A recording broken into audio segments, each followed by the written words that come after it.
Meu nome é René Decol, eu sou sociólogo, doutor em demografia pela Unicamp e eu estarei aqui na PUC dando um curso de demografia das religiões. Nesse curso eu vou estar analisando o que se passa com as religiões no Brasil nos últimos 50 anos, a partir dos dados dos censos demográficos do IBGE. A gente vai ver como cresceu o número de religiões no Brasil, como cresceu as minorias sem religião, os protestantes, os evangélicos, e, consequentemente, a diminuição do efetivo de católicos no Brasil.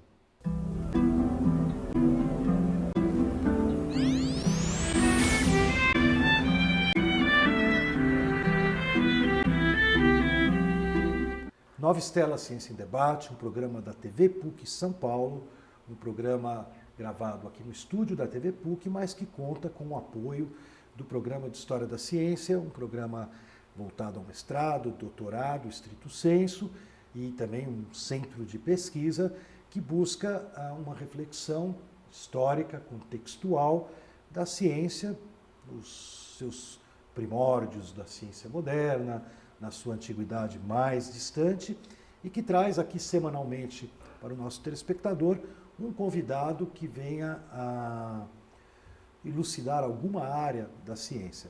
Hoje nós temos o professor Danilo Gustavo Bispo, que recém se tornou mestre aqui na PUC São Paulo, defendendo um mestrado sobre a história da lógica matemática. Nem todo mundo conhece o que é a lógica matemática, né? Mas é uma área que já tem quase 100 anos aí de história, né? E que o Danilo se dedicou a conhecer um pouco a história dessa área, voltado talvez pela sua motivação pessoal, né? O próprio Danilo ser uma pessoa que trabalha com programação, com sistemas, e que a partir de um determinado momento sentiu essa necessidade boa para nós aqui que somos da história da ciência de conhecer um pouco a origem, né? A gente tem hoje em dia, de uma forma completamente, até para algumas pessoas, há um debate aí mundial, né? Se é excessiva ou não, né? Mas uma presença da computação, através hoje em dia, já dos aplicativos que as pessoas têm na palma da mão, né? No começo a gente chamava de Palm, você lembra? A tecnologia primeira do bichinho, que já é um mini computador, né, que a gente enfia no bolso. Nós tivemos aqui há pouco tempo, Danilo, o professor Menezes da USP, né, que contava para a gente que no início da computação, um celular que a gente tem no bolso hoje em dia, Apple, Android, não importa qual a tecnologia, qual a maquininha, ocupava paredes inteiras há 40, 50 anos atrás para fazer o mesmo processamento de informação, né? E a gente foi reduzindo e trouxemos tudo para o nosso bolso, o que torna cada cidadão do mundo, né? Cada pessoa, né, mais simples, né? Eu gosto de ver nas lojas aqui no Brasil, né, aparelhos bastante sofisticados, né, que você compra parcelado, 10, 20 reais por mês e passa a ser proprietário, né, ter na sua mão toda essa possibilidade, né, de realizações, né, com essa maquininha. Mas essa maquininha tem uma história. Ela não nasceu da invenção do Bill Gates, do Zucker, como é que é do Facebook, o Mark Zuckerberg, né? Não é, né, mesmo Steve Jobs. Steve Jobs da Apple, né? São pessoas que, claro, tiveram a sua papel de articulação, a sua genialidade, algumas ideias, né? Mas elas estão inseridas numa história muito complexa e que o Danilo nos agraciou, né, com uma pesquisa de mestrado. Ele vai seguir no doutorado, se Deus quiser, papo de orientador aqui, né? Onde ele estuda justamente a origem do algoritmo, do programa, né? Cada vez a gente sabe, né, que a maquininha em si, né, isso foi talvez uma das grandes formas de enriquecimento do Bill Gates, né, o homem da Microsoft, quando ele percebeu que não importava ser dono da fábrica de máquina, né? O mais importante era o programa, né, o software, né? E hoje em dia a palavra, os apps, né, os aplicativos que vão rodar dentro da máquina, né?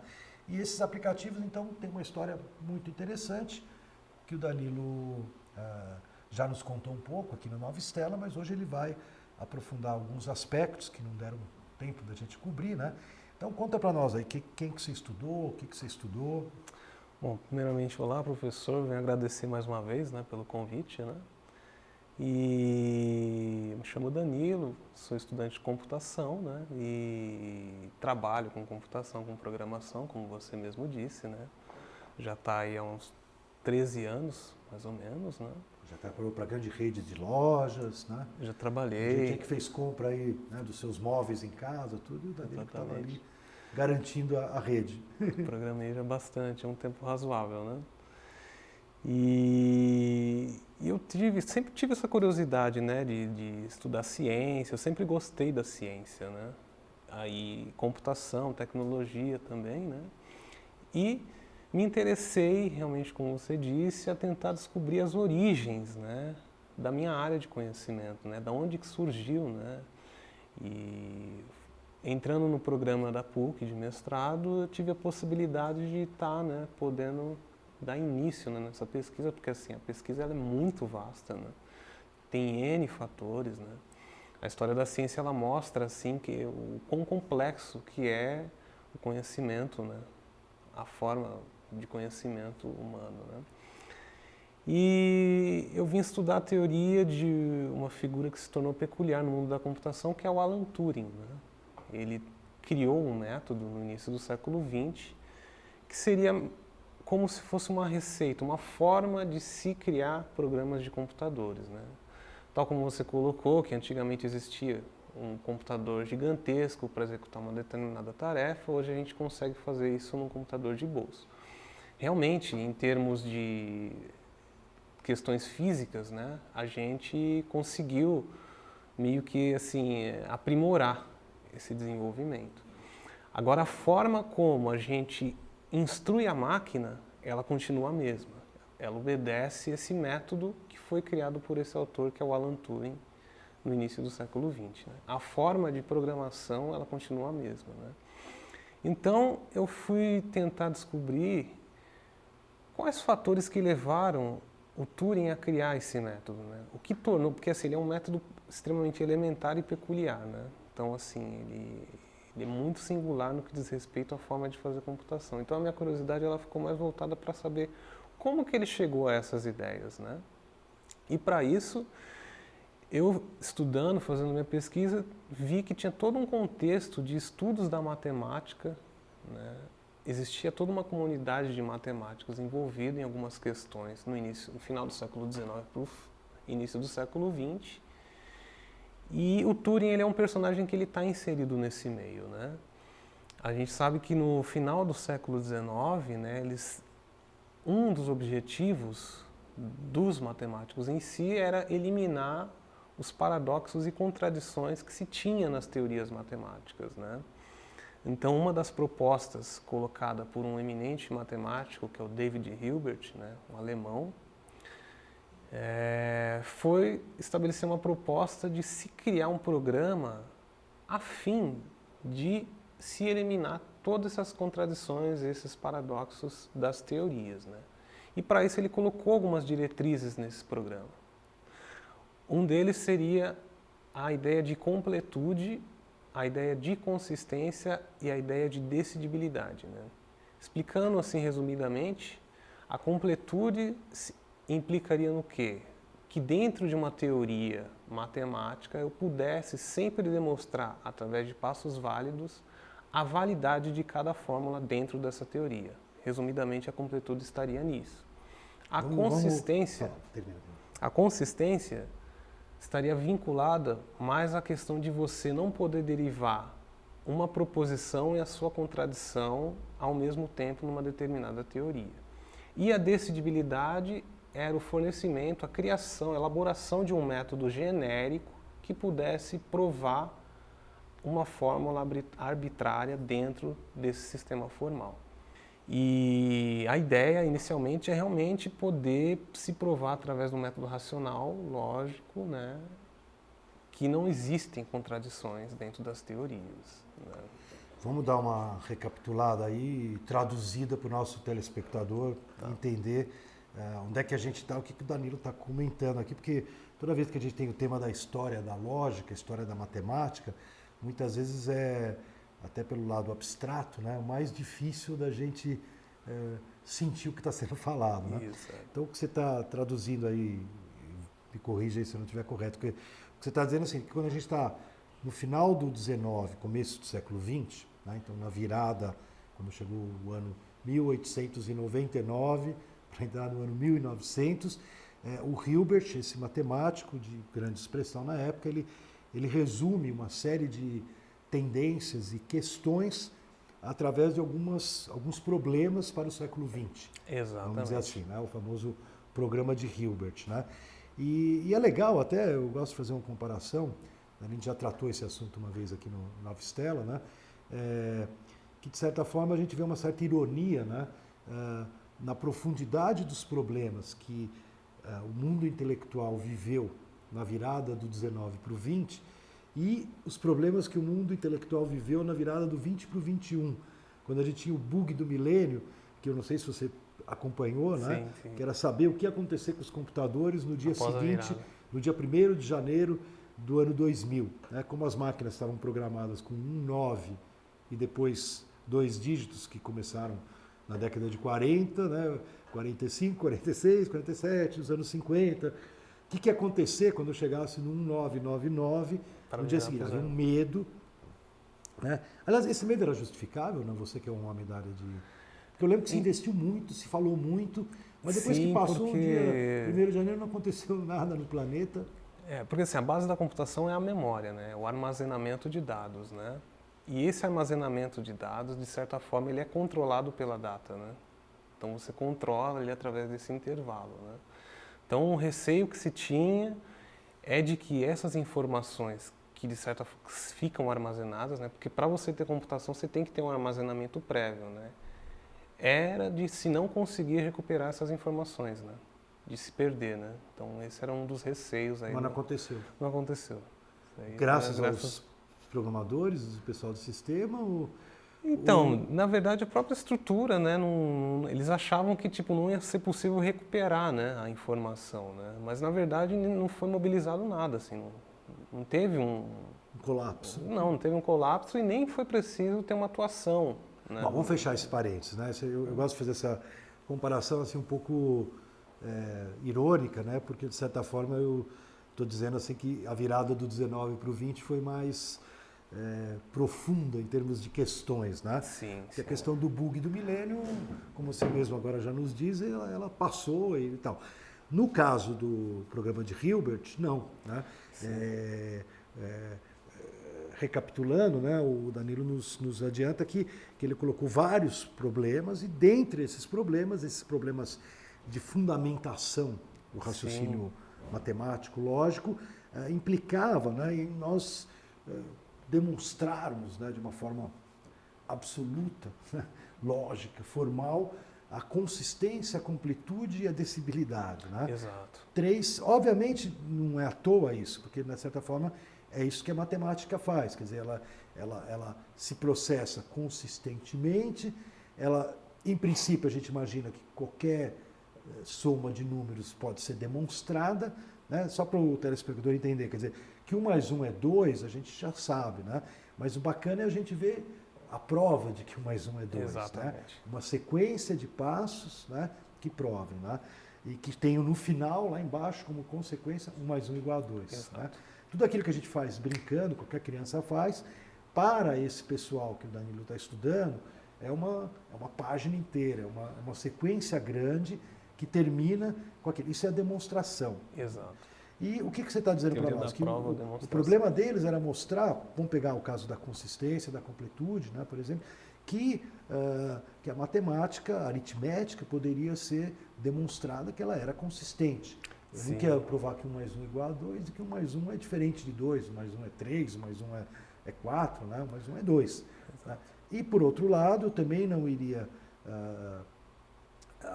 acontecer de eu ter alguma coisa que eu sei, uma soma e tal, e depois eu não consigo demonstrar, né? Que seria incompleta a teoria da aritmética. Né? Então, o pessoal estava trabalhando com esse problema. O que aconteceu? Sim. Então, aí, justamente nessa época, acaba tendo um desfecho, né? Porque existe uma outra figura, que é o Kurt Gödel. Kurt Gödel. Isso. É um outro matemático alemão, né? Que também começa a estudar essas questões. Ele vai com o objetivo de conseguir, né, dar um resultado positivo para essas questões colocadas pelo Hilbert, né? Só que, consequentemente, no desenvolver das suas teorias, ele descobre algumas limitações, né, nesse programa, e ele estabelece essas limitações. Ele mostra que realmente o método que o Hilbert está querendo utilizar dá para ser feito, mas que tem limitações, né? Ele já coloca que, assim, o objetivo do Hilbert é meio complicado de ser atendido, né? Então, quando ele demonstra através das suas teorias, né, hoje você tem a teoria da completude do Gödel e você tem a teoria da incompletude, né, que são duas teorias fortíssimas, né, no campo da lógica matemática, né.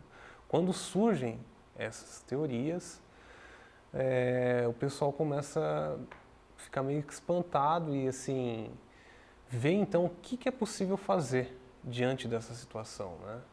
O teorema de Gödel, ele é muito forte nesse sentido, né? Até historiadores, como você até me corrige, o Mário Schember, né? Ele chega a citar o Gödel, né? Ele fala que o Mário Schember cita o Gödel como provavelmente, e é interessante que o Mário Schember, nós já conversamos aqui no Nova Stella, né? Foi um grande físico brasileiro, expressão nacional, internacional, e justamente, você perguntar geralmente para um físico, né? Qual é o maior acontecimento no século XX, né? Geralmente os físicos vão dizer, bom, a teoria da relatividade do Einstein, a teoria da mecânica quântica do outro grupo lá, do Schrödinger, Heisenberg e tal, mas o Mário Schember coloca isso em vários momentos, né? De que talvez o teorema de Gödel, né? Esse teorema que você falou da incompletude, seja de certa forma o momento intelectual mais forte do século XX, né? Sim. Porque na visão do Schember, né, quer dizer, a profundidade desse resultado, o aspecto surpreendente, né, só para o telespectador entender, né, o que o Danilo está nos trazendo aqui, essa incompletude significa de que a aritmética não prova todas as suas verdades. Exato. Tá? Existem verdades aritméticas que não são demonstráveis, né? A gente sabe que é verdade intuitivamente pelo domínio dos números, né? Mas no rigor, né, de uma dedução, a gente sabe que não é demonstrável. Por que não é demonstrável, né, Danilo? Porque se fosse demonstrável a sentença G do tal personagem dele, do Gödel, né, a não G também seria, né?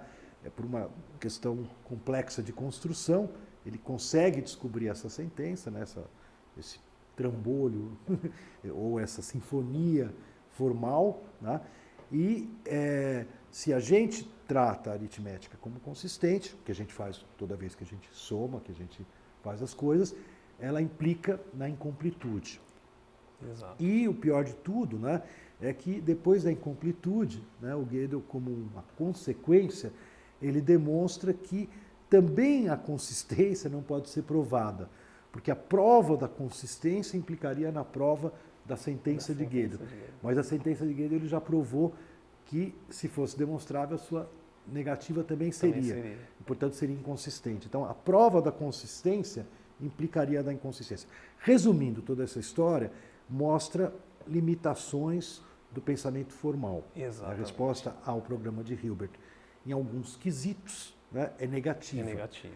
E como é que o Turing entra nessa história? Então, dentro desse contexto, o que os matemáticos da época começam a fazer, começam a pesquisar, é tentar entender, assim, o que é possível demonstrar dentro de uma teoria formal, o que eu consigo provar, né? Então, nesse desfecho, não só o Turing, você vai ter o Church, o Emil Post, né? Você vai ter outros personagens que criam formalizações, né, que estabelecem esses limites, assim, do que é possível ser provado, né? É aí que entra a máquina de Turing, né? Os números computáveis, né? Então explica para a turma aqui, a turma já falou em máquina, a turma já pensa que o Turing sentava na frente de um computador, lá com seu teclado. Exatamente, tem então, muito o que é a disso. máquina de Turing? A máquina de Turing, na verdade, é só um conceito, é um dispositivo imaginário, né? Não é uma máquina física, né? Na verdade, é uma formalização. Tanto que no artigo, na época em que ele descreve esse artigo, ele não descreve como máquina de Turing, sim como números computáveis, né? Ou seja, números que calculam, que fazem cálculos dedutíveis, né? Dentro de um processo formal, né? Em que ele consegue demonstrar, assim, eu vou fazer um cálculo, o que é possível ser provado e o que não é possível ser provado, né? Essa mesma teoria que ele desenvolve no início da década de 30, ela é assimilada na década de 50 por outros matemáticos, engenheiros físicos, e ela é incorporada no funcionamento dos computadores, do primeiro computador digital, que é o EDIVAC, né? Então, o funcionamento desse computador, ele já é com base na estrutura da máquina de Turing, né? Agora, voltando um pouquinho, acho importantíssimo o que você está falando, quer dizer, a gente pode até daqui a pouquinho explorar mais, né? Quer dizer, como essas reflexões sobre o formalismo da matemática acabaram tendo consequências imprevisíveis, né? De certa forma, sim. Da computação prática, que 15 anos depois, né, quase 2 décadas, entre 1 e 2 décadas depois, vai acontecer no mundo material, né, onde essas ideias vão criar o algoritmo. Né, isso, a formalização rigorosa do conceito de algoritmo. De programa, né, de algoritmo, que vai acabar alimentando as nossas máquinas e fazendo-as funcionar, né, com múltiplos resultados. Mas vamos voltar um pouquinho. Quer dizer, quando Turing publica o seu artigo na década de 30, né, qual a consequência desse artigo relativamente ao Gödel, que a gente já conversou? Quer dizer, o Gödel, o alemão, ele prova as limitações em relação ao programa de Hilbert. Né? Há uma equivalência entre o Turing, o Gödel, que você citou também o Churchill e o Post. Isso, exatamente. E o Post, né? Quer dizer, são vários matemáticos, lógicos matemáticos, que independentemente, né, eles vão trabalhando esse formalismo do formalismo matemático e chegam a resultados que parece que são, de certa forma, parecidos. Né? Isso, qual que é o resultado do Turing? Né? Para a gente localizar o Gödel, você já falou, o Turing ele tenta, então, criar essa teoria das máquinas, né, como ele chama, né, dos números calculáveis. Né? Isso. Na verdade, o Turing ele cria esse método em resposta a um problema do Hilbert, que é o problema da decisão, né? Eu tendo um sistema formal, eu tenho uma fórmula arbitrária, eu consigo provar a consistência dessa fórmula. O método do Turing, ele ataca esse problema. Então, ele prova que determinadas proposições são indemonstráveis também. É aí que ele traz a equivalência do Gödel, na completude e na consistência. Só que a diferença é que o Gödel ele não fornece um método de decidibilidade. O Turing, ele fornece. Então, assim, a equivalência estaria na completude e na consistência. Por exemplo, quando você tem um programa de computador hoje, você não consegue demonstrar que ele vai ser consistente para qualquer entrada, né? Por isso que você tem diversos bugs nos programas, né? Então, você tem que rodar ele e, com base nas entradas, você esperar o resultado. Só que, assim, você vai aprimorando ele no seu algoritmo, nas suas instruções. Você nunca consegue garantir, né, que ele vai ser 100% consistente. Então, você tem que rodar. Nesse caso, você vai ter a completude. Por quê? Porque você tem um número. Todo programa, quando você vê lá, você tem lá N bytes, que seria o tamanho do programa. Na verdade, esse N bytes é o número da máquina de Turing, que é equivalente ao número de Gödel. Então, são sistemas formais semelhantes, que produzem os mesmos resultados, só que com métodos diferentes. E o Churchill usa outra metodologia para chegar no mesmo resultado. Que no caso seriam as funções recursivas, né? Funções recursivas. E o Post? O Post ele utiliza um sistema simbólico, assim, eu não cheguei a estudar muito bem assim, né? Mas é uma outra estrutura simbólica também, meio que parecido com o esquema da máquina do Turing. E a partir do momento que eles publicam, um acaba reforçando o outro, né? Isso, exatamente, né? E aí a do Turing acaba meio que se destacando por ter essa concepção de máquina, né? Já, né? essa concepção de execução de alguma coisa automática, né, mecânica, né? Então eles acabam incorporando isso para um dispositivo físico depois.